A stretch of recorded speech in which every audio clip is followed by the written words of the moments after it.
Freak absolutely enjoyed that game because 3 Triforces were built and used effectively. Also, right out of picks and bans, we kind of talked about it a little bit before, as we went into the pause, that the Shen was huge and the Ahri was open. Mani, I know you want to get in on this. I'm actually really excited about the picks and bans here because I think this was a really good coup by Right. Sword, and we can see how it played out as well.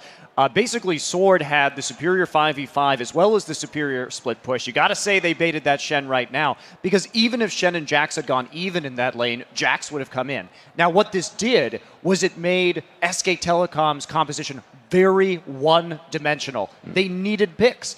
And we saw Faker getting the early home guard much earlier than he normally buys it on Ahri because he had to be there to make the picks. And then we saw that trap get laid for him. And that put him even further behind because he had to spend the money on home guard.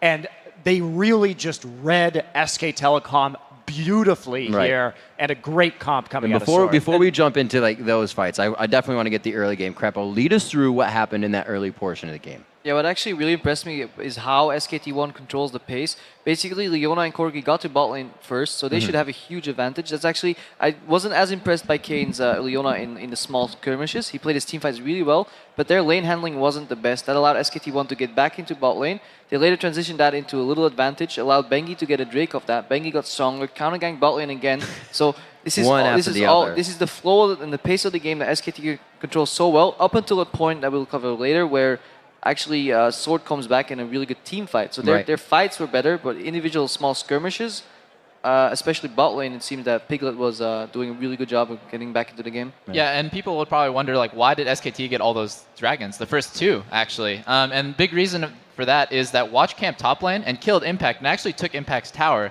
But on the flip side, you see Bengi camping bottom lane, killing Leona over and over again, and that's why, because the jungler for SKT is on the bottom side of the map, they're easily able to capitalize on that with the dragon. And what may have been missed as well, too, is that Faker was doing an excellent job of shoving mid, and he got some really good tower chip in, and that allowed both the mid and bottom turrets, because of what happened in the bottom lane, to go down in favor of SK Telecom. Now, probably a better game plan for them here would to do some deep wards, gain vision control over the bottom side of NaJin Sword's jungle, and try and set up those picks. Absolutely. Instead, they engaged in that fight in mid lane, where Mandu got a little bit caught out. And what that caused to happen was their own mid turret to get destroyed, and then with that went the possibility. So if they hadn't gotten caught out a little bit in mid, they would have been able to aggressively ward and pick better in the mid game. And a lot of this game actually felt a little bit like deja vu for SKT in their first couple of semifinal games against Ozone back in Champions Summer, because the actual same ward bait was used in game 1 there, where Dandy sets up a pink ward and says, Faker, you're going to kill this ward, with Elise, mind you, and kills him there. And the exact same ward happens here, which at the very least tells me that Sword's smart, but also that they probably watched that series like, well, they took 2 games. We could do the same thing. Faker likes to kill wards and makes the same trap. And then also sort of, we didn't get to talk about this during the pregame very much, but SKT doesn't come back very well in games. And what they've tried to do in those sort of, when they try to make comebacks, is try to force 5v4s. And they've got Shen, they've got Stand United. They're going to try to jump into fights with a numbers advantage, even with a gold deficit. And we've actually still never seen those fights work for them.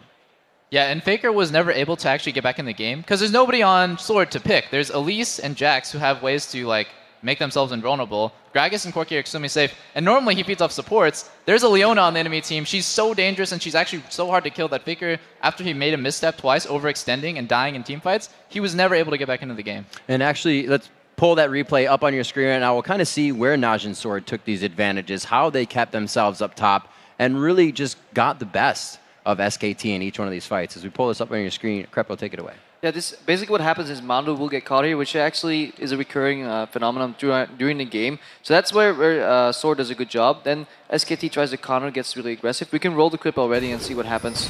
So Mandu gets caught, gets Stand United, makes it out alive. He'll eventually walk back into a barrel. He does good Zyro ult, a good disengage. Watch does another really good repel. This is what Kane does good in fights. Disengages, gets the aggro, exhaust on Faker, forces Faker to use everything. But here they get too aggressive, and this is where Expression comes in. You see 2-man stun, Corki comes in, no hesitation. And this is what I really like. Gragas will now E into the fight and then flash to carry on the E impact, which basically shows he's playing with no hesitation.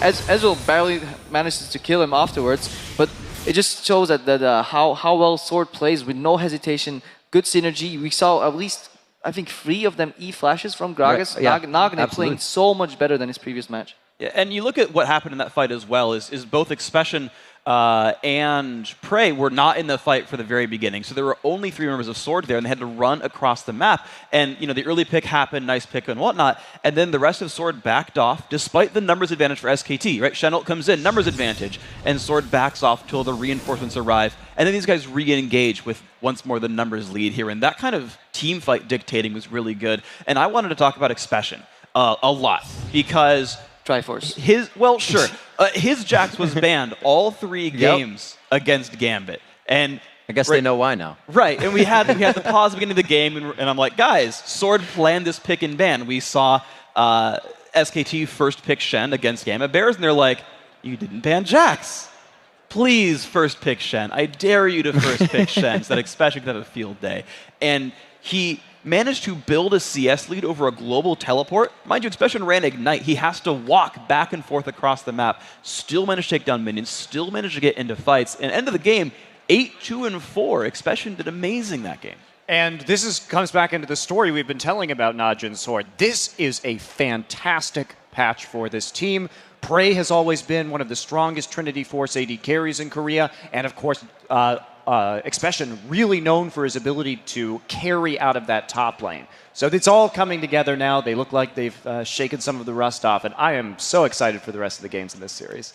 At the same time, we were talking about this Shen and Jax interaction. I just think Nagne is a really, really key piece into this, because Shen first pick forces you into actually not being able to pick Ahri, because it's really hard to play an assassin into a middle laner like Faker, supported by a Shen ulti. So basically that means Nagne is saying, hey, we're getting him Shen, but I'll have to play against Faker's Ahri, which is really hard. And he picked Gragas, and he did really, really well. He played really impressive in the mid lane. Yeah, I agree. This game was really dictated by the solo lanes, because you see Nagne, people say like, oh my god, Faker's going to crush this guy. He played a safe farming champion like Gragas. He actually did really well. Right. And then you see Expression, he counterpicked Shen. I feel like SKT's game plan coming into the next game needs to be throw their bottom lane under the bus, early pick their bot lane and jungle, and just let their solo lanes counterpick Sword, or else it's going to just be a repeat of the first game. Final thoughts, Monty Freak? Yeah, and going back to the Gragas pick as well, Nagne did a great job throughout the game of when he saw Stand United coming in, using his ult to disrupt, and therefore it eliminated a lot of the potential for a Shen engage right there.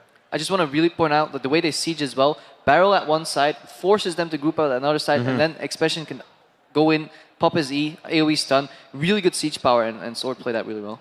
Yeah, and all I really want to say is that Doublelift, I think your analysis is right on the money, where you're right, Faker's crazy and he's going to kill you, and so the safe farming pick, I was actually going to say that myself if you hadn't, where he's like, yeah, I'm going to go Chalice Gragas, I'm going to get a Flask as well, and I'll just clear minion waves, clear minion waves, clear minion waves, and so now actually coming into the next game, you almost need to completely switch your ban strategy as SKT and let Faker make plays, remove some of the safe farmers. We'll see what they do. We'll see if the Faker mind games continue. Right now we have to take a quick break, but when we return, we'll see if NaJin Black Sword can make it 2 in a row against SKT. Plus, Dignity